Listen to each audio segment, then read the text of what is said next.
حضرت خضر کے بارے میں مختلف روایات ہیں کہ یہ ولی ہیں کہ نبی ہیں، لیکن مضبوط رائے اکثر بزرگوں کی یہی ہے کہ یہ بھی اللہ کے نبی ہیں، اور بعض نے لکھا یہ ہمیشہ سے زندہ ہیں۔ یہ دو اللہ کے نبی حضرت الیاس علیہ السلام اور حضرت خضر علیہ السلام یہ دونوں ہر سال حج میں بھی جاتے ہیں، ہر سال حج میں بھی جاتے ہیں، کیونکہ ایک روایت ملتی ہے کہ محبوب کریم علیہ السلام حج پہ گئے تو فرمایا میں الیاس اور خضر کو پہاڑوں سے اترتے ہوئے دیکھ رہا ہوں، تو جن کو اللہ نے کھلی آنکھیں دی ہوتی ہیں پھر انہیں زیارت بھی ہوتی ہے، انہیں یہ نظر بھی آتے ہیں۔ حضرت خضر علیہ السلام کو اللہ نے علم لدنی عطا فرمایا۔ یہ علم لدنی اللہ جس کو اپنے پاس سے عطا کر دے اس کو علم لدنی کہتے ہیں۔ حضرت موسیٰ علیہ السلام ایک دن تقریر کرتے ہوئے کسی نے پوچھا کہ آپ سب سے بڑے عالم ہیں، فرمایا الحمدللہ۔ اللہ کریم نے فرمایا نہیں یا موسیٰ کلیم آپ سے بڑے بڑے بھی ہیں، بڑے بڑے لوگ ہیں۔ ہمارے یہاں مسئلہ ہے پا نہ پڑی اور لوگ مناظرہ کرنے آتے ہیں، کئی دفعہ لوگ نا مسئلہ بتاتے ہیں تو میں کہتا ہوں جناب آپ نے بتا دیا کہ اب آپ نے حکم کرنا ہے، اب آپ نے حکم کرنا ہے۔ کبھی کبھی کچھ لوگ ایسی باتیں کرتے ہیں وہ جی آپ ایک بندے کا نام لیتے ہیں ذکر کرتے ہیں، تو میں نے کہا چلو ہم نے بھی کہیں کچھ پڑھا ہی ہوگا نا تبھی تو ذکر کرتے ہیں، لیکن جو آتے ہیں نا لوگ وہ مشورہ تو ہمارے دور میں ہے ہی نہیں، جس نے جو لائن پڑھ لی ہے وہ اس میں پکا ہو گیا، سارا نہیں نہ پڑھا، سارا پڑھے پھر بات سمجھ میں آتی ہے۔ حضرت موسیٰ کلیم اللہ کے نبی ہیں اور کیا بات ہے ان کی، اور یہ بھی اللہ کا فضل ہوا حضرت موسیٰ نے یہ بات کی تبھی تو ہمیں اتنی شاندار حکمتوں کے پھول ملے، یہ بھی حضرت موسیٰ کا ہی کمال ہے۔ تو حضرت موسیٰ نے کہا کہ اے اللہ وہ جو مجھ سے بڑا ہے عالم ہے وہ کہاں ملے گا جس سے میں حکمت کی بات سیکھوں، تو فرمایا جہاں مجمع البحرین ہے نا دو دریا ملتے ہیں وہاں وہ ملے گا۔ حضرت موسیٰ کلیم سے اللہ نے فرمایا کہ جاؤ جہاں دو دریا ملیں گے نا وہاں تمہیں وہ شخص ملے گا، یا اللہ میں کس طرح، فرمایا زادرہ ساتھ لے جاؤ کھانے پینے کا سامان۔ حضرت موسیٰ کلیم لے گئے، مچھلی بھی لے گئے، فرمایا یہ مچھلی جہاں تمہارے برتن سے نکل کے دریا میں داخل ہو وہاں دریا میں شگاف پڑ جائے وہاں وہ تمہیں شخص ملے گا۔ حضرت موسیٰ نے اپنے خادم حضرت یوشع بن نون علیہ السلام کو بھی ساتھ لیا، یہ بعد میں حضرت موسیٰ علیہ السلام کے جانشین ہوئے۔ یہ دونوں سفر پہ نکل گئے، ایک جگہ پہ پہنچے جہاں پہاڑ تھا ساتھ دریا بھی تھا، اس کے نیچے آرام کرنے لگے۔ حضرت موسیٰ کلیم سو گئے تو یوشع بن نون علیہ السلام موجود تھے، مچھلی جھٹ سے نکلی دریا میں داخل ہو گئی، وہاں راستہ بھی بن گیا۔ اب اٹھے حضرت موسیٰ کلیم، جب اٹھے تو فرمایا چلو چلے، تھوڑا آگے جا کے فرمایا بھوک لگ رہی ہے کھانا تو نکالو۔ انہیں یاد آیا، کہنے لگے حضور مچھلی تو دریا میں چلی گئی تھی۔ فرمایا تو نے بتایا نہیں، وہی تو ہماری منزل تھی جہاں مچھلی دریا میں گئی۔ پھر وہاں سے واپس آئے قدموں کے نشانوں پہ، وہاں پہنچے جہاں مچھلی گئی تھی تو وہاں ایک شخص لیٹا ہوا تھا چادر لے کے، آپ نے سلام لی تو انہوں نے کہا وعلیکم السلام یا موسیٰ کلیم اللہ۔ تو آپ نے فرمایا آپ کون ہے؟ فرمایا میں وہی ہوں جس کو آپ تلاش کر رہے ہیں۔ تو فرمایا آپ نے مجھے کیسے پہچانا؟ فرمایا جس رب نے تمہیں بھیجا ہے نا اس نے ہی مجھے بتایا ہے کہ موسیٰ آ رہے ہیں، موسیٰ آ رہے ہیں۔ اب حضرت خضر نے جو کچھ فرمایا وہ بڑا شاندار ہے، فرمایا موسیٰ کچھ باتیں ایسی ہیں جن کا آپ کو علم ہے اور مجھے نہیں، اور کچھ ایسی ہیں جن کا مجھے علم ہے اور آپ، اللہ اکبر، یہ کبھی ہماری سمجھ میں بات آ جائے، یہ کبھی سمجھ میں آ جائے، کچھ باتیں ایسی ہیں جس کا مجھے علم ہے، اور یہ بڑے بڑے سیانے بندے نہیں مانتے، بڑے بڑے میں عالم ہوں جی، تو آپ عالم ہیں میاں ایک شعبے کے، لیکن بہت سارے دنیا میں شعبے ہیں نا، دین کے عالم کا درجہ سب سے بڑا ہے، لیکن قانونی مشاورت کرنی ہے تو آپ وکیل سے کریں گے، گاڑی کے بارے میں پوچھنا ہے تو کسی مکینک سے پوچھیں، لیکن آپ بن کے نہ بیٹھ جائیں فرمایا جس کا آپ کو علم ہے مجھے نہیں، اور جس کا مجھے علم ہے میں سے آپ کو نہیں۔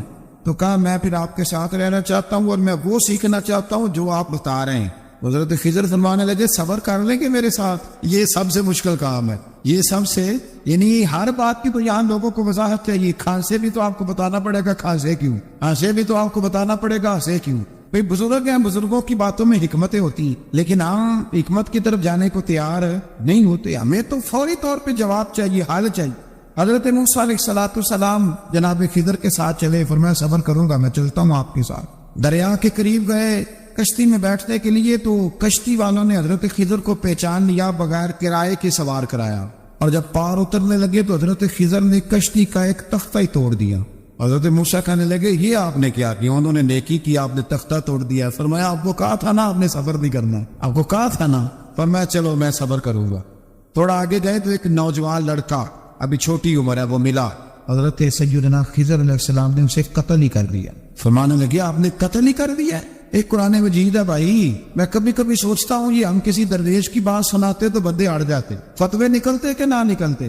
میرا خیال ہے ہر مسجد سے نکلتے، اور فتوے ایک ایک جتنے مسجد میں نمازی ہوتے سب کے ہاتھوں میں فتوے ہوتے۔ قتل کر دیا، قتل ہی ہو گیا بندہ. تو حضرت سیدنا موسیٰ علیہ السلام فرمانے لگے آپ نے قتل ہی کر دیا. فرمایا میں نے کہا تھا نا آپ نے صبر نہیں کرنا. آپ فرمانے لگے چلو اگر اب میں بولا نا تو بے شک آپ مجھے علیحدہ کر دیجیے. حضرت موسیٰ کلیم اب بولا تو علیحدہ کر دیا. ایک بستی میں داخل ہوئے, بستی کے لوگوں سے پانی مانگا تو انہوں نے پانی بھی نہ دیا, آرام کرنے کو جگہ بھی نہ دی. پر وہاں ایک دیوار گر رہی تھی, حضرت خضر علیہ السلام نے سیدھی کرنی شروع کر دی. ساری دیوار بنائی تو حضرت موسیٰ کہنے لگے کن لوگوں کی خدمت کر رہے ہو جنہوں نے پانی بھی نہیں دیا, انہوں نے پانی تک نہیں پوچھا. فرمانے لگے بس بھیا آپ نے وعدہ کیا تھا کہ آپ بولیں گے تو بے شک علیحدہ کر دیں. آپ بولیں اب آپ کا اور میرا ساتھ علیحدہ نہیں چل سکتا. آپ بولیں جو بول پڑے نا غلامی کرے تو رستے لمبے چلتے ہیں, اور جو بولے نا جس کو وضاحت چاہیے ہو وہ غلام نہیں ہوتا, اس کے ساتھ پھر باتیں لمبی. تو آنکھ بند کر کے چل. آزم جاتے لائیے ہی نہ تجھے لائیے تھے, آپ پھر آنکھ بند کر کے پیچھے چل کے بات ختم ہو گئی. حضرت خضر علیہ السلام نے جب کہا نا کہ اب آپ کا وعدہ ختم ہو گیا, فرمایا اب میں آپ کو جانے سے پہلے حکمت بتاتا ہوں. یہ وہ علم ہے جو اللہ نے مجھے اپنے پاس سے عطا فرمایا ہے. یہ وہ ہے جو علم لدنی ہے. کہا جناب کیا مطلب؟ فرمایا وہ جو میں نے تختہ توڑا تھا نا تو یہ مسکین بچے ہیں جن کی کشتی تھی, تو دریا کے اس پار بادشاہ کھڑا تھا, وہ جو صحیح کشتیاں ہوتی تھی قبضے کر لیتا تھا, اور جو تھوڑی سی ٹوٹی پھوٹی ہوتی تھی نا وہ چھوڑ دیا کرتا تھا. تو میں نے تھوڑی سی کشتی ان کی اس لیے توڑ دی ہے تاکہ دیکھے گا تو چھوڑ دے گا, اس لیے میں نے بھلا کیا ہے. اور فرمایا وہ جو بچہ میں نے قتل کیا نا وہ شروع سے ہی کفر کا دین دادا تھا, اس کے ماں باپ نیک تھے. اگر بڑا ہوتا جوان ہوتا تو ہو سکتا ہے ماں باپ کو بھی کفر میں مبتلا کر دے.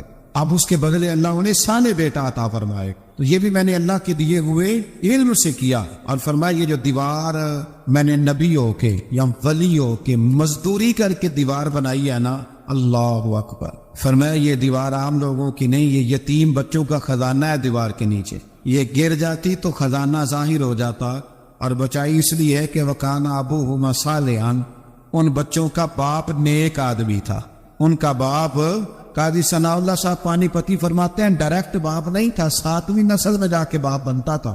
سن لے یہ بھی بات, ایک بندہ نیک ہو تو اس کی 7 نسلوں تک رب خزانوں کی بھی حفاظت فرماتا ہے. اب آپ اندازہ فرمائیں کہ بات کتنی دور تک جاتی ہے. بزرگوں کی باتوں میں نا حکمتیں ہوتی ہیں, دانائیاں ہوتی ہیں. یہ طریقت کے جو لوگ ہوتے ہیں انہیں سبق یہ دیا جاتا ہے کہ آمنا و صدقنا, ماننا ہے اور تصدیق کرنی. آپ خوبصورت زندگی بنائیں, اپنے آپ کو آگے لے کر کے جانے کی کوشش کریں, اور اللہ تو بندے کے گمان کے قریب ہے. جس طرح کا انسان ذہن بناتا ہے رب کریم اتنا ہی اس بندے پہ فضل کرتا ہے. اچھی امیدیں وابستہ کریں, خوب محنت کریں, خوب. مطلب یہ کہ سست پڑنا, اٹھتا ہوں چلتا ہوں دیکھتا ہوں کرتا ہوں, کوئی ہو ہی جائے گا کوئی پہنچ ہی جائے گا, یہ کمزور لوگوں کی علامت, یہ کمزور لوگوں کی. حضرت حسن بصری رحمۃ اللہ علیہ ایک مثال دے کے بڑی بات کو خوبصورت کرتے ہیں. کہتے ہیں کہ نوجوان مجھے ملا تو کہنے لگا حضرت جی آج میں نے عجیب نظارہ دیکھا ہے. ایک شیر نے شکار کیا ہے ایک بکری کا, تو اس نے کافی سارا خود کھایا اور باقی منہ میں پکڑ کے ایک پہاڑی پہ چڑھا ہے, وہاں ایک نابینا لومڑی بیٹھی تھی, باقی کا اس نے اس کو کھلایا ہے شکار. تو میں سوچتا ہوں رب کریم تو بندہ نابینا بھی ہو گھر میں بھی بیٹھا ہو تو اس کو رزق پہنچا ہی دیتا ہے. تو خواجہ حسن بصری رحمۃ اللہ علیہ مسکرا پڑے, کہنے لگے میاں تم نے لومڑی بننے کا پروگرام بنایا, شیر بننے کا کیوں نہیں بنایا؟ تم نے یہ ذہن بنایا کہ گھر میں نابینا بن کے بھی کوئی بیٹھ جائے تو روٹی پہنچ جاتی ہے, تو یہ ذہن کیوں نہیں بنایا کہ شیر بنتا ہوں, شکار کرتا ہوں, کھاتا بھی ہوں کھلاتا بھی ہوں. جدوجہد کریں, محنت کریں, آگے بڑھیں, ہمت کریں. میرے رسول کریم صلی اللہ تعالی علیہ وآلہ وسلم کے صحابی حضرت سیدنا کعب رضی اللہ تعالیٰ عنہ ارشاد فرماتے ہیں کہ ایک شخص نبی پاک صلی اللہ علیہ وسلم کے سامنے سے گزرا, تو صحابہ کرام علیہم رضوان نے اس کی چستی دیکھ کر, بڑا چست نوجوان تھا, بڑا تیز چل رہا تھا, اس کی چستی دیکھ کے صحابہ نے کہا کاش اس کی چستی اللہ کے رستے میں ہوتی, یعنی عبادت میں لگا ہوا ہوتا یا جہاد میں لگا ہوا ہوتا, کاش اس کی چستی اللہ کے رستے میں ہوتی. تو نبی پاک صلی اللہ تعالی علیہ وسلم نے فرمایا اگر یہ اپنے چھوٹے بچوں کی ضروریات پوری کرنے نکلا ہوا تو پھر بھی یہ اللہ کے رستے میں ہی ہے. اور فرمایا اگر یہ شخص اپنے بوڑھے والدین کی خدمت کے لیے نکلا ہوا ہے پھر بھی اللہ ہی کے رستے میں ہے. یعنی اگر رزق کما کے بچوں کا پیٹ پالتا ہے پھر بھی رب ہی کا رستہ ہے, اور اگر یہ رزق کما کے بوڑھے ماں باپ کی خدمت کرتا ہے تو یہ رستہ بھی اللہ ہی کا رستہ ہے. اور نبی پاک صلی اللہ تعالی علیہ وسلم نے فرمایا اگر یہ اپنے آپ کو سوال سے بچانے کے لیے یہ کام کر رہا ہے, یعنی مجھے کسی کے آگے ہاتھ نہ پھیلانا پڑے, تو پھر بھی یہ اللہ ہی کے راستے میں ہے۔ ہاں اگر یہ ریاکاری کے طور پر، فخر کے طور پر یہ کام کر رہا ہے تو پھر یہ شیطان کی راہ میں۔ اگر صرف اس لیے مال جمع کر رہا ہے کہ میں ذرا اب لوگوں کو پتہ چل جائے بڑا مالدار ہوں، میرا بعض لوگوں کے اوپر ذہن ہوتا ہے نا آگے بڑھنے کا، شوق ہوتا ہے بلا وجہ چیزوں کو جمع کرنے کا، فخر بتانے کا، ریاکاری کرنے کا۔ فرمایا اگر ریاکاری کے ارادے سے ہے تو پھر یہ شیطان کے راستے میں ہے، اور اگر یہ بوڑھے ماں باپ کے لیے رزق کما رہا ہے، چھوٹے بچوں کے لیے کما رہا ہے، اپنے آپ کو سوال سے بچانے کے لیے کما رہا ہے، تو پھر یہ اللہ ہی کے راستے میں، پھر یہ جہاد ہی کر رہا ہے، پھر یہ عبادت ہی میں مشغول ہے، یہ اللہ ہی کے راستے میں۔ رسول کریم صلی اللہ تعالی علیہ وسلم نے جو سبق ہمیں پڑھایا نا، وہ صرف یہ ہے کہ رزق کماتے وقت تمہاری نیت کا اعتبار ہے، تمہارا ارادہ کیا تھا۔ رزق کماتے وقت ارادہ کیا تھا؟ بہت بڑے بنگلے بنانے کا ارادہ تھا، جائیدادیں جمع کرنے کا ارادہ تھا، بعض رشتہ داروں کو نیچا دکھانے کا ارادہ تھا، بلا وجہ ڈینگے مارنے کا اور اونچی اونچی باتیں کرنے کا ارادہ تھا، یا تمہارا ارادہ یہ تھا کہ حلال آ جائے تاکہ میں سوال سے بچ جاؤں، تاکہ مجھے کسی کے سامنے ہاتھ نہ پھیلانا پڑے؟ یہ حدیث ہمیں صحیح بخاری میں ملتی ہے۔ نبی پاک صلی اللہ تعالی علیہ وسلم نے فرمایا بے شک مال بڑا سرسبز ہے اور بڑا میٹھا ہے۔ فرمایا جس نے اچھی نیت کے ساتھ مال حاصل کیا نا، بڑا میٹھا ہے، بڑا سرسبز ہے، اور جس نے اچھی نیت کے ساتھ حاصل کیا اللہ اسے برکت عطا کر دے گا۔ تھوڑے پیسوں میں برکت ہو جائے گی، تھوڑے میں بھی، کہیں کہ تھوڑے پیسے ہوں گے پر ختم نہیں ہوں گے، ان میں برکت ہو جائے گی، نیت اگر ٹھیک ہے۔ اور حضور صلی اللہ تعالی علیہ وآلہ وسلم نے ارشاد فرمایا اگر کسی نے بری نیت کے ساتھ حاصل کیا تو اس میں برکت نہیں ہوگی، اس کے اندر پھر اس کے لیے وہ خیر نہیں ہوگی جو اچھی نیت پہ ہوتی۔ اور فرمایا یہ ایسا رزق ہے جسے کھائے گا پر پیٹ نہیں بھرے گا، سیر نہیں ہوگا۔ رزق کس نے کھا لیا ہے؟ چونکہ نیت یہ تھی نا کہ تفاخر کے لیے جمع کرنا ہے، دولت ہونی چاہیے، بنگلہ ہونا چاہیے، لوگوں کو پتہ چلے کہ یہاں بھی ایک سیٹھ صاحب ہوتے۔ تو یہ نیت پر ڈپینڈ کرتا ہے کہ آپ کا ارادہ رزق کماتے کیا ہے۔ بہت زیادہ محنت کرنے کی کوشش کریں، بالخصوص نوجوان اپنے دلوں کے اندر یہ جد و جہد پیدا کریں کہ ہم نے محنت کر کے رزق کمانا ہے۔ یہ جو ہاتھ پھیلاتے ہیں یہ بزدل لوگ ہوتے ہیں، یہ کمزور لوگ ہوتے ہیں۔ یہ ہاتھ جب کسی کے آگے کوئی شخص پھیلاتا ہے تو اپنی خودداری کا سودا کرتا ہے، اپنی عزت بیچتا ہے، اپنے وقار کو داؤ پہ لگاتا ہے۔ جب وہ ہاتھ پھیلاتا ہے کشکول طلب جب دراز کرتا ہے، کبھی بھی اللہ کے علاوہ، اللہ کے محبوب علیہ السلام کے علاوہ آپ کسی کے سامنے کشکول طلب دراز نہ کریں۔ اور میری ساری زندگی یہ رائے رہی ہے کہ اچھا تاجر وہ ہوتا ہی نہیں جو پیسے زیادہ کماتا ہے، اچھا گھر کا سربراہ وہ نہیں ہوتا جو دولت زیادہ جمع کرے، بلکہ اچھا آدمی تو وہ ہوتا ہے جس کے خرچے کم ہوتے ہیں، جو اس کے پاس ہے اس کے اندر اسے مینج کرنا آتا ہے۔ اگر اس کے پاس 1000 روپیہ ہے تو اسے سارا دن 1000 میں نکالنا آ جائے تو اس شخص کی عزت محفوظ ہے، اس کی عزت محفوظ ہے۔ اور اگر 10,000 کے اندر بھی اسے طبیعت نہیں ہے، اسے چاہت نہیں ہے، اسے خبر ہی نہیں ہے میں نے کس طرح وقت گزارنا ہے، تو پھر یہ شخص اپنے آپ کو بھی رسوا کرے گا اور اپنوں کے لیے بھی شرمندگی کا باعث بنے گا۔ محنت کریں، کوشش کریں، اپنے آپ کو فارغ نہ رکھیں۔ فارغ آدمی کو زنگ لگ جاتا ہے۔ فارغ تو کوئی گھر پڑا رہے تو بعض لوگ کہنے لگتے ہیں کہ یہاں تو جنوں کا قبضہ ہو گیا ہے۔ فارغ ذہنوں پر شیطانوں کا قبضہ ہو جاتا ہے۔ کچھ کریں، محنت کریں، جد و جہد کریں، آگے بڑھیں۔ ہمارے بزرگ فرماتے ہیں کہ پانی چل رہا ہو تو وہ پاک ہوتا ہے، اگر کھڑا ہو جائے تو پھر اس کے پاک ہونے کا مسئلہ بدل جاتا ہے۔ چلتے رہیں، حرکت کریں، جد و جہد کریں، آگے بڑھیں، ہمت کریں۔ جو لوگ ہمت کرتے رب تعالیٰ ان کی مدد کرتا ہے۔ آپ تجارت کریں، حضور صلی اللہ علیہ وسلم نے تجارت فرمائی، نبی پاک صلی اللہ علیہ وسلم نے تجارت فرمائی۔ کتنا بڑا درجہ حضور نے ارشاد فرمایا۔ اللہ کے پیارے محبوب صلی اللہ تعالی علیہ وسلم ارشاد فرمانے لگے، یہ حدیث پاک آپ کو ترمذی میں اور دیگر کتابوں میں ملے گی۔ فرمایا جو تاجر سچا ہوگا نا، تجارت کرے پر سچ بولے، سودا جو ہے وہی بتائے، سچا جو تاجر ہوگا اسے اللہ تبارک و تعالی قیامت کے دن نبیوں، صدیقوں اور شہیدوں کے ساتھ جگہ عطا فرمائے گا۔ اور اتنا بڑا درجہ، یعنی اسے صدیقین کے ساتھ کھڑا کر دیا، شہداء کے ساتھ، حالانکہ وہ شہید نہیں ہوا، یہ تو دکان کرتا رہا وقت پہ، اللہ نے اسے اپنے انبیاء کے ساتھ جگہ دے دی۔ اس کا مطلب ہے رب صرف مسجد میں نہیں ملتا، دکان پہ بھی مل جاتا ہے۔ شرط یہ ہے کہ دیانت داری کے ساتھ تجارت کی جائے، دیانت داری کے ساتھ۔ ایک تو یہ کہ یہ کام کرے، پھر یہ کہ بہت سارے صحابہ کھیتی باڑی کرتے تھے، بہت سارے صحابہ، اور حضور صلی اللہ تعالی علیہ وسلم نے فرمایا اگر تم نے کوئی درخت لگایا، پودا لگایا، تو جو بھی جاندار اس سے نفع حاصل کرے گا اللہ تمہیں اس کا اجر عطا کرے گا۔ کوئی بھی آپ کھیتی باڑی کریں، محنت کریں، جد و جہد کریں، پھر اس سے آگے ہاتھ سے مزدوری کرنا ہے، ہاتھ سے مزدوری۔ میرے دادا جان کا انتقال، ان کی عمر 90 سال سے زیادہ تھی جب وہ دنیا سے گئے تھے۔ تو آخری دن غسل کے بعد جب میں نے ان کے ہاتھ کو کھولا تھا تو تب بھی ان کے ہاتھوں پر محنت کے نشان تھے، ابھی بھی ان کے ہاتھوں پہ چھالے تھے۔ وہ جو پکے پڑ گئے تھے نا، وہ ساری زندگی رہے میرے والد صاحب کے ہاتھوں پہ ہمیشہ، کیونکہ دامان توکل کی یہ خوبی ہے کہ اس پر پیوند لگے ہوتے پر دھبے نہیں ہوتے۔ محنت آپ کریں، محنت کے نشان ہونے چاہیے، کرپشن کے داغ نہیں ہونے چاہیے۔ آپ تھک جائیں کام کرتے، لیکن میرے بھائی اس طرح نہ ہو کہ لوگ، میں نے کئی دفعہ کہا ہے کہ روب کپڑوں کا نہیں ہوتا، روب تو کردار کا ہوتا ہے۔ کروڑوں روپے کا آپ مکان بنا لیں، گاڑی خرید لیں، لیکن آپ کا پیسہ کرپشن کا ہے تو لوگ دروازے کے سامنے کھڑے ہو کے کہتے ہیں 2 نمبر طریقے سے کمایا۔ لیکن چھوٹا سا کوئی ملازم ہو کسی دفتر میں، ہو دیانتدار، تو لوگ دروازے کے سامنے، بڑا افسر بھی کھڑا ہو کے کہتا ہے یار یہ بندہ نہ رشوت لیتا ہے نہ ناجائز سفارش سنتا ہے، اس سے ذرا احتیاط سے بات کرنی ہے۔ تو بتلائیے روب کپڑوں کا ہے کہ کردار کا ہے، دولت کا ہے کہ کردار کا ہے؟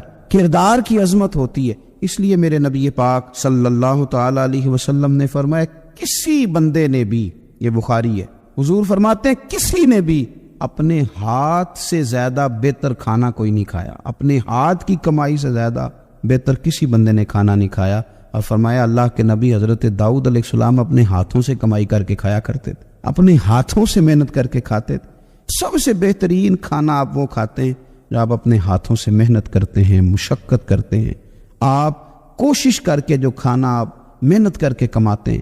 یہ مزدور بڑے شاندار لوگ ہوتے ہیں، یہ کسان بڑے شاندار لوگ ہوتے ہیں۔ میں نے دیکھا ہے رات کی تنہائیوں میں اٹھ کے کھیتوں کو پانی لگاتے، میں نے ان کو جانوروں سے پیار کرتے دیکھا ہے، ان کو محبت کرتے دیکھا ہے۔ میں نے دیکھا ہے کہ یہ بہت سارے دنیاوی تکلفات سے نکل جاتے ہیں، ان کو زیادہ فکر نہیں رہتی کہ میرے کپڑوں پہ دھبے ہیں کہ یہاں کس طرح کا ماحول ہے۔ میں نے دیکھا ہے کہ ان کی عیدیں تک اپنے جانوروں کے ساتھ گزرتی ہیں، ان کے ساتھ وقت گزارتے ہیں، پیار کرتے ہیں۔ آپ جب محنت کا ارادہ کرتے ہیں تو اللہ بڑا نوازتا ہے۔ اپنی زندگی محنت والی، جد و جہد والی بنائیں۔ اور یاد رکھیں ہماری سوسائٹی کے اندر اتنے زیادہ غم نہیں ہیں، سب سے زیادہ پریشانی یہ ہے کہ جوان سست ہو گئے۔ علامہ اقبال نے کہا تھا لہو مجھ کو رلاتی ہے جوانوں کی تن آسانی۔ جوان اصل میں کمزور ہو گئے، اس لیے خرابی زیادہ بڑھ گئی۔ اگر جوان تازہ دم ہو، سستی کو چھوڑیں، آگے بڑھنے کا جذبہ پیدا کریں۔ اٹھ باندھ کمر کیوں ڈرتا ہے، پھر دیکھ خدا کیا کرتا ہے۔ کوشش کریں، ہمت کریں، محنت کے ساتھ رزق کمائیں، اپنوں کا سہارا بنیں، اپنوں سے پیار کریں۔ اتنے زیادہ غریب لوگ نہیں ہیں ہمارے ہاں، صرف یہ ہے کہ جو محنت کر سکتے ہیں انہوں نے محنت چھوڑ دی ہے۔ سورہ ابراہیم کی پہلی آیہ مبارکہ میں فرمایا کہ الف لام را کتاب انزلناہ الیک لتخرج الناس من الظلمات الی النور۔ فرمایا اے محبوب علیہ السلام، یہ کتاب ہم نے آپ پر نازل کی ہے تاکہ آپ لوگوں کو اندھیروں سے نور کی طرف لے جائیں، تاکہ آپ لوگوں کو اندھیروں سے نکال کے نور عطا فرما دے۔ بِإِذْنِ رَبِّهِمْ إِلَىٰ صِرَاط، اور اپنے رب کے حکم سے اپنے رب کے رستے کی طرف لوگوں کو لے دے۔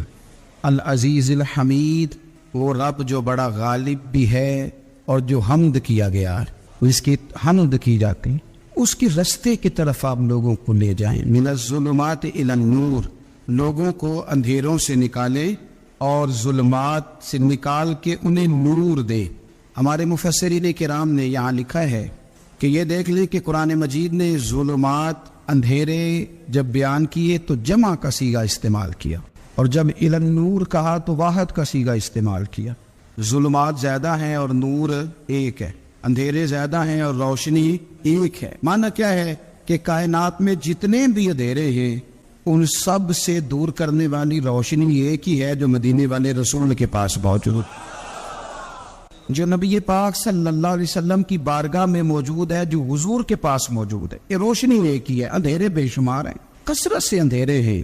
ایک اندھیرا کفر کا ہے، ایک اندھیرا نفاق کا ہے، ایک اندھیرا جہالت کا ہے، ایک اندھیرا غربت کا ہے، ایک اندھیرا تنہائی کا ہے، ایک اندھیرا مایوسی کا ہے۔ یہ سارے اندھیرے نکلیں گے کیسے؟ جب ہم کسی اور سے روشنی نہیں لیں گے، روشنی لیں گے رسول پاک کی بارگاہ سے۔ اعلیٰ حضرت فاضل بریلوی رحمۃ اللہ تعالیٰ علیہ نے ایک بات یہاں بیان فرمائی ہے، وہ بڑی عجیب اور بڑی انوکھی ہے۔ اعلیٰ حضرت فرماتے ہیں کہیں اور سے تم روشنی لو گے نا تو یہ پہر دو پہر رہے گی، یہ جتنی چاندنی جتنی روشنی ہے یہ ڈھل جاتی ہے، ڈھل رہی ہوتی ہے۔ یہ چاند کی جو چاندنی ہے نا یہ ڈھلتی ہے، پورے عروج پہ جاتا ہے، پھر کم ہوتا ہے، پھر کم ہوتا ہے، پھر کم ہوتا ہے، پھر کم ہوتا ہے۔ فرماتے ایک روشنی ایسی ہے جو کبھی کم نہیں ہوتی، اور اس روشنی کا نام نور مصطفیٰ ہے صلی اللہ تعالی علیہ وسلم۔ فرمانے لگے ماہ مدینہ اپنی تجلی عطا کریں، اے ماہ مدینہ اپنے تجلی عطا کرے۔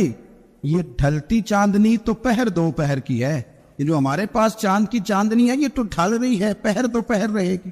اے ماہ مدینہ آپ اپنی تجلی عطا، یا رسول اللہ ایک اندھیرے سے نکلیں گے، دوسرے میں گم ہو جائیں گے، دوسرے سے نکلیں گے تو پتہ نہیں کون سا راستہ ملے گا، آپ مہربانی کریں، اے ماہ مدینہ ہمیں اپنی تجلی عطا کرے، آپ اپنا کرم فرمائیں۔ اندھیرے بہت سارے، نور ایک ہی ہے، نور ایک ہی ہے، اور اس نور کا نام محمد مصطفیٰ ہے صلی اللہ تعالی علیہ وسلم۔ نور ایک ہے میرے عزیز، آپ جتنا مرضی بھاگ لیں، جتنا مرضی دوڑ لیں، جتنی مرضی آپ ترقی کر لیں، پڑھ لیں، جو مرضی کر لیں، اندھیرے پیچھا نہیں چھوڑتے، اس لیے کہ یہ اندھیرے گہرے ہیں، ان کے مختلف روپ ہیں، ان کے مختلف رنگ ہیں، یہ مختلف طرح کے اندھیرے ہیں۔ یہ آپ کا پیچھا تب چھوڑیں گے جب آپ نور مصطفیٰ سے روشنی حاصل کریں۔ میرے رسول پاک صلی اللہ علیہ وسلم نے ہمیں روشنی دی ہے، میلاد والے محبوب صلی اللہ تعالی علیہ وسلم نے ہمیں نور دیا ہے، اور ہر موقع پر روشنی دی ہے، ہر موقع پر۔ کسی ایک موضوع پر آپ رسول پاک صلی اللہ تعالی علیہ وسلم کی کسی ایک موقع پر آپ حضور کی تعلیمات حاصل کرنا چاہیں گے تو درجنوں حدیثیں ملیں گی، آپ کو سینکڑوں کے لحاظ سے اشارے اور تعلیمات ملیں گی، ہر چیز آپ کو میسر آئے گی اور آپ کو لطف آئے گا۔ میں کل ایک بزرگ کی بات سن رہا تھا، مجھے بڑا مزہ آیا۔ وہ حدیث پاک بیان کر رہے تھے کہ نبی پاک صلی اللہ علیہ وسلم نے فرمایا کہ میں اور یتیم کو پالنے والا قیامت کے دن اس طرح ہوں گے جس طرح یہ دو انگلیاں جڑی ہوئی۔ تو فرمانے لگے دیکھ لو میرے نبی پاک کے لفظ بھی محفوظ ہے اور میرے نبی کے اشارے بھی کتابوں پہ محفوظ ہیں۔ یعنی حضور نے دو انگلیوں کا اشارہ کیا تھا تو ہر محدث نے وہ نوٹ کیا ہے، حضور کے اشارے تک محفوظ ہیں کتابوں، یعنی باقاعدہ حضور نے، وہ الگ بات ہے نا، وہ معاملہ الگ ہے کہ سورج چڑھا ہوا ہے، روشنی پھیلی ہوئی ہے، لیکن ایک بندے نے اس طرح کیا ہے کہ پچھلے کمرے میں سویا ہے، اب چونکہ اس کا سونے کا ارادہ ہے، اسے اندھیرے سے پیار ہے، اس نے لائٹ بھی بند کر دی ہے، دروازہ بھی بند کر دیا ہے، اور کھڑکی سے تھوڑی سی روشنی آ رہی تھی، اس کے آگے بھی پردہ کر دیا، لوگوں کو کہتا ہے روشنی کوئی نہیں، نور ہی کوئی نہیں، اندھیرا بڑا ہے، تو اسے کہیں گے بے وقوف، تو اپنی کھڑکی تو کھولنا پہلے، تو اپنا پردہ ہٹا، تو یہ دیکھ کہ تم نے خود دروازہ وہ تو آفتاب چمک رہا ہے، وداعیا الی اللہ باذنہ وسراجا منیرا، حضور کی نبوت کا آفتاب چمک رہا ہے، کوئی سیکھنے ہی نہیں نکلتا، ٹائم ہی کوئی نہیں، مصروفیت ہی بڑی ہے۔ نکاح کا ٹائم آیا تو ساری چیزیں سیکھ لی، آداب نکاح نہیں سیکھے، قرآن و سنت نکاح کے بارے میں کیا فرماتے ہوئے نہیں سیکھے، سارے لوگ لگے ہوئے ہیں ڈیوٹی کرنے، شادی آ گئی، شادی آ گئی، کپڑے بنا لو، لیکن جو میاں بیوی کے حقوق تھے وہ نہیں سیکھے کسی سے جا کے، تو شادی کے چوتھے دن ہی لڑائی شروع ہو گئی۔ اگر یہ آداب کا، انداز کا پہلے سے پتا ہوتا تو گھر کپڑوں سے سکھی نہیں رہتا، ایک دوسرے کے ساتھ محبت ہو تو گھر سکھی رہتا ہے، تو جو اصل چیز تھی وہ سیکھی نہیں۔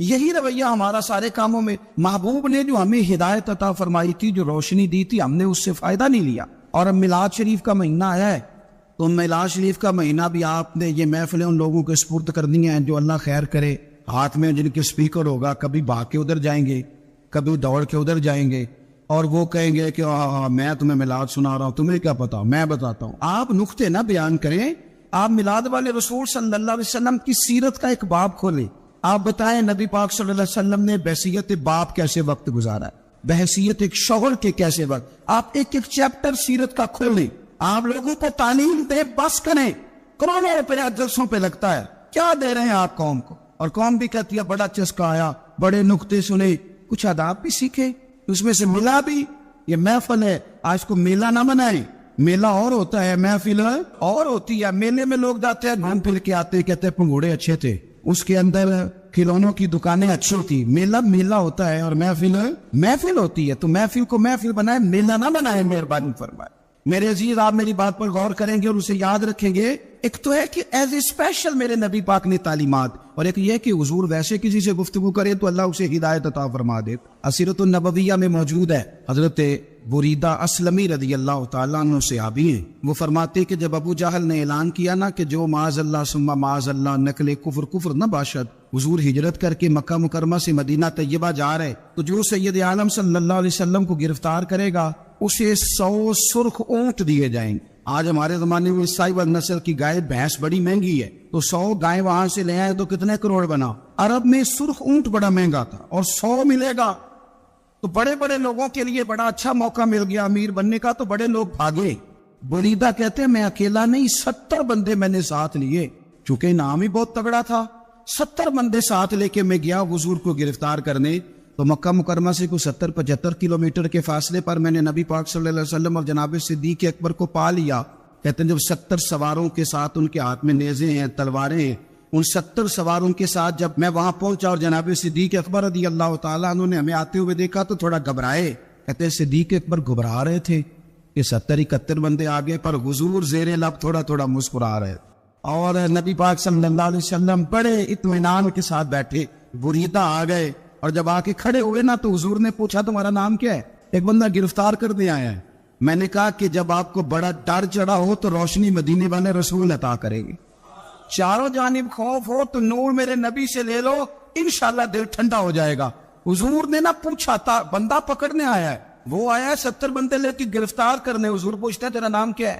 کہتے بریدہ، برد عربی میں ٹھنڈے کو کہتے ہیں. حضور جناب صدیق اکبر کی طرف دیکھ کے فرمانے لگے کوئی ڈرنے والی بات نہیں ہے، تو معاملہ ہی ٹھنڈا ہے سارا. حضور فرمانے لگے تیرا قبیلہ کون سا ہے؟ کہنے لگے حضور بنو اسلم. اسلم سلام، یہ سلامتی سے نکلے. اس نے کہا بنو اسلم میں سے ہو. تو حضور فرمانے لگے ابو بکر یہ اور مسئلہ ٹھیک ہو گیا، یہ تو معاملہ کوئی فتنے والا نہیں ہے، تو سارا کام ہی سلامتی والا ہے. حضور نے تیسرا سوال کیا اور آخری سوال کیا. فرمانے لگے بنو اسلم قبیلے کی تو بڑی شاخیں ہیں، تو کس شاخ سے؟ کہا حضور بنو سہم میں سے. سہم کا معنی حصہ. تو حضور فرمانے لگے تو فکر نہ کر، تجھے تیرا حصہ ملے گا. تو حضرت بریدہ کہتے ہیں میں نے کہا پھر آپ کا نام کیا ہے؟ تو حضور فرمانے لگے میں وہ محمد ہوں جسے اللہ نے اپنا رسول بنا کے بھیجا ہے. میں وہ محمد ہوں صلی اللہ علیہ، جسے اللہ نے اپنا رسول بنا کے بھیجا ہے. تو بریدہ آگے بڑھے اور اپنا ہاتھ آگے کر کے کہنے لگے آپ نے فرمایا تھا نا کہ حصہ ملے گا، تو پھر مجھے پڑھائی کرنا، میں بھی مسلمان ہونا چاہتا ہوں. مل گیا حصہ. حضور روٹین کی بات چیت کرے تو اللہ ہدایت عطا کر دے. روٹین کی بات چیت کرے تو بھائی جو ایز اے اسپیشل حضور کا دین سیکھے، جو غور کر کے سیکھے. ہر پریشانی آپ کی، ہر، اور یار بندوں کی نہیں جانوروں کی بھی، صرف بندوں کی نہیں جانوروں کی بھی. ترغیب و ترہیب دیکھیے. اور اعلیٰ حضرت فاضل بریلوی رحمۃ اللہ علیہ کی الامن والاولاد دیکھیے. نبی پاک صلی اللہ علیہ وسلم کے صحابی حضرت تمیم داری رضی اللہ تعالیٰ عنہ فرماتے ہیں میں حضور کے ساتھ تھا، ایک جگہ کھڑے تھے ہم، بہت سارے صحابہ تھے. ایک اونٹ دوڑا دوڑا آیا، اس نے نہ پہلے حضور کی قدم چومے، پھر کان میں کچھ کہا اونٹ نے. تو حضور فرمانے لگے تو فکر نہ کر، اگر تو سچا ہے تو تیری مدد ہوگی، اور اگر تو جھوٹا ہے تو تجھے تیرے جھوٹ کی سزا ملے. یعنی میں کیسے اس بندے کو سمجھاؤں، میں کیسے اسے سمجھاؤں. کمیٹی ڈال کے رو کے درد سے ادھار لے کے کوئی مدینے گیا اور مارا بندہ، اور اس کی تڑپ ہے کہ میں سونے کو اپنے دکھ سناؤں. تو وہ کھڑا ہوا تو ایک صاحب اسے کہنے لگے یہ معاذ اللہ سنتے نہیں، تو کس کو سنا رہا ہے؟ چپ کر، کنٹرول کر اپنی زبان کو. اگر دین نہیں آتا تو نبی پاک سے محبت کرنے والوں کے دل نہ توڑ. جو رسول اونٹوں کی بولیاں بڑے خوب طریقے سے جانتے ہیں وہ اپنی غلاموں کی باتوں کو نہیں سنتے. یہ تو نے کیسی بات کر دی. اعلیٰ حضرت کہتے ہیں لب واہ ہے، آنکھیں بند ہیں، پھر بھی پھیلی ہیں جولیاں. کہتے ہیں لب کھلے ہیں، آنکھیں بند ہیں، اور میری جولی پھیلی ہے. میری جولی، پتہ نہیں آپ کو بھی اتنا ہی مزہ آ رہا ہے جتنا مجھے آ رہا ہے کہ یہاں ہم سوچتے ہیں. کہتے ہیں لب واہ ہیں، آنکھیں بند ہیں، پھیلی ہے جولیاں. یہ بریلوی کے امام شعر بھی لکھتے، ساتھ ساتھ مزہ بھی لیتے. آپ ذرا اندازہ کیجیے بات کرنے کا. کہنے لگے میں کھڑا ہوں حضور کی جالی کے سامنے اور کیفیت میری یہ ہے کہ لب واہ ہے، آنکھیں بند ہیں، پھیلی ہے جولیاں. حضور کچھ آیا بھی ہے، اعلیٰ حضرت کچھ ملا بھی ہے. اب دیکھیں کسی کے سوال سے پہلے جواب دیتے، کہتے ہیں لب واہ ہے، آنکھیں بند ہیں، پھیلی ہے جولیاں. اور کتنے مزے کی بھیک تیرے پاک در کی ہے، کتنے. خالی بھیک نہیں ملی، مزہ بھی بڑا ہی آیا ہے. یعنی وہاں سے لینے کا، بھیک لینے کا مزہ بھی، خود بھیک دے خود ہی کہے منگتے کم بھلا ہو. یہ تو شعر ہے نا، تھوڑا سا بندہ پڑھا لکھا ہو تو سمجھ میں آتے ہیں. تو دیسی بندے بھی بڑی باتیں، میں نے آپ کو پہلے بھی بتایا تھا، اور وہ بات مجھے بڑا مزہ دیتی ہے. میں پہلی دفعہ حاضر ہوا تو ایک بابا جی کو نا، وہ جن کی وہاں ڈیوٹی ہوتی ہے نا پولیس والے، وہ دھکے دے رہے، یلا جی نکل، اس کو دھکے دے رہے. تو بابا میرے آگے آگے، بابا اسے کیا کہتا، کہتا تیری خیر ہوئے پہرے دارا روزے دی جالی چوم لین دے۔ ایک دفعہ نہیں 2-4 دفعہ بابا جی نے کہا۔ تو کئی دفعہ ہم کسی کو مسئلہ تو بتاتے ہیں، لیکن وہ بندہ تو ذوق میں ہوتا ہے نا، اور وہ جو مسئلہ بتاتا ہے وہ نرالا ہوتا ہے۔ وہ باہر نکل کے نا، تو میں نے بابا جی سے کہا، میں کہا تسی 10 ساری شعر پڑھے ہے پنجابی دا، ان کو تو تہاڈی سمجھ لگدی سی، وہ تے عربی ہے۔ تو بابا جی میرے تھپکی دے کے نا یا کندھے پہ کہندے پتر مینوں بھی پتا ہے، مینوں بھی پتا ہے، انہوں نہیں سمجھ لگدی، میں تے اپنا رانجا پہ راضی کردا سی۔ نبی پاک بے مثل و بے مثال ہے، لا مثل لہ ولا مثال لہ، حضور کی مثل بھی کوئی نہیں اور مثال بھی ہے ہی کوئی نہیں۔ اللہ کریم نے محبوب جیسا دوسرا بنایا ہی کوئی نہیں۔ سمجھنی ہے بات آپ نے، حضور میں شک کوئی نہیں، پر ابو جہل نے شک کیا۔ نبی پاک میں شک کوئی نہیں، پر ابو لہب نے شک کیا۔ حضور میں شک کوئی نہیں، پر عتبہ عتیبہ شیبہ ان کا شک آخر تک نہیں گیا، حالانکہ حضور میں کوئی شک دور کرانے بھی آئے تو شک نہیں گیا۔ ایک دفعہ نہیں، کئی دفعہ، ترجمے دفعہ، 20 دفعہ۔ ایک ابو جہل کو لے لیں، دماغ میں شک تھا، حالانکہ حضور میں کوئی شک نہیں۔ ایک دن آ کے کہنے لگا کہ بتائیے میری مٹھی میں کیا ہے، تو نبی پاک صلی اللہ تعالی علیہ وسلم نے فرمایا اگر میں نے بتا دیا، کہنے لگا اگر آپ نے بتا دیا تو میں کلمہ پڑھ لوں گا۔ حضور نے فرمایا میں نے بتا دینا ہے، پر تم نے کوئی نہیں پڑھنا، میں بتا دینا ہے۔ کہ بتائیے، تو حضور نے فرمایا چل سودا کر لیتے ہیں، اگر جو تیری مٹھی میں ہے وہی بتا دے، پھر تیرا کیا خیال ہے؟ تو نبی پاک صلی اللہ تعالی علیہ وسلم نے کہا کیا وہی ابو جہل کی مٹھی میں؟ تو اس کی مٹھی میں کنکر تھے، کنکروں نے کلمہ پڑھنا شروع کر دیے۔ جب کنکروں نے کلمہ پڑھا، پتھر تھے وہ، انہوں نے کلمہ پڑھا۔ ابو جہل نے وہ کنکر زمین پہ پھینکے کہنے لگا اوفو تیرا جادو تو پتھروں پہاڑوں پہ بھی چلتا ہے۔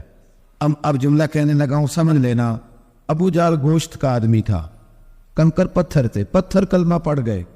گوشت پوشت کا آدمی تھا، پر کلمہ کیونکہ یہاں کیا تھا، اس نے آگے نہیں بڑھنے، گوشت پوشت کا شخص ہو کے پتھروں سے آگے نکل نبی پاک صلی اللہ علیہ وسلم کی خدمت میں آیا۔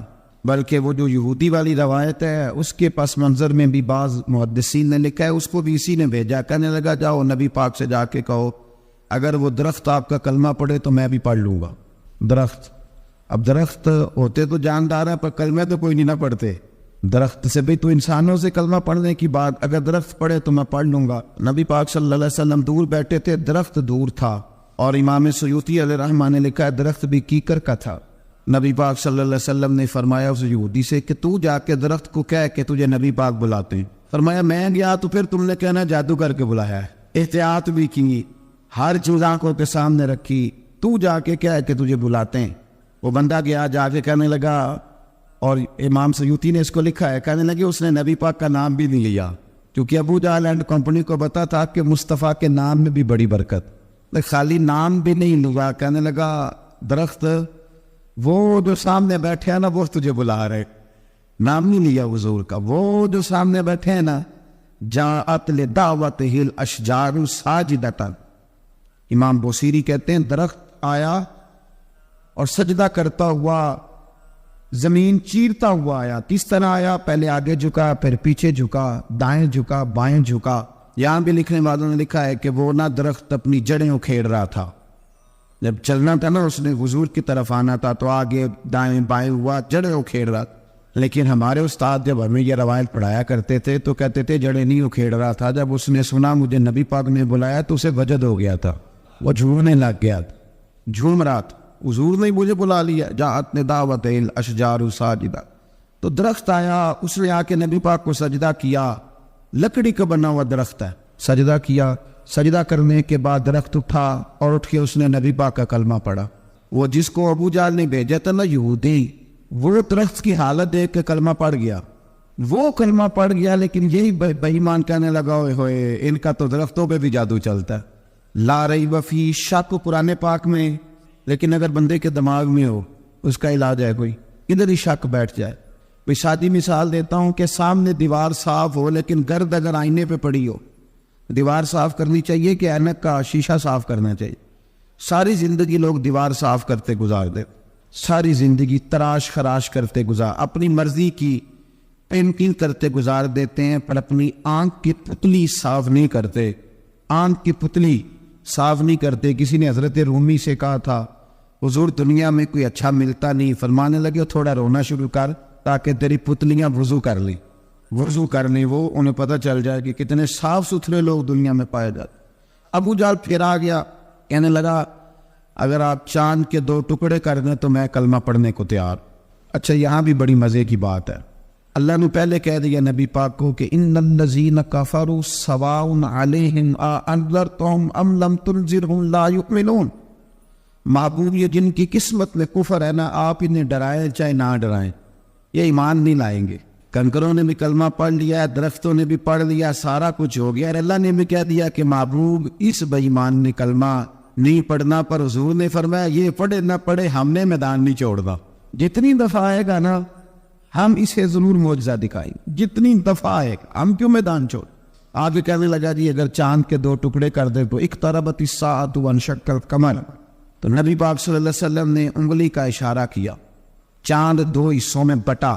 کوہ صفا ایک پہاڑی تھی مکے میں، آدھا ٹکڑا پہاڑی کی اس جانب ہوا، آدھا اس جانب، یعنی وضاحت کی اللہ کریم نے کہ ایسے نہ ہو کہ یہ کہہ جی وہ تو ایسے بالکل شک ہوا تو مل گیا، پتہ نہیں میری آنکھوں پہ جادو ہو گیا، ملا ہے کہ نہیں ملا۔ جب ٹوٹا تو حدیث پاک میں آتا ہے کہ آدھا چاند کوہ صفا کی ادھر گیا اور آدھا تو پہاڑی تھی، چاند نیچے آیا، پہاڑی کے گرد گھوما، آگے جا کے ملا، یعنی وقفہ دیا گیا باقاعدہ دیکھنے کا، سمجھنے۔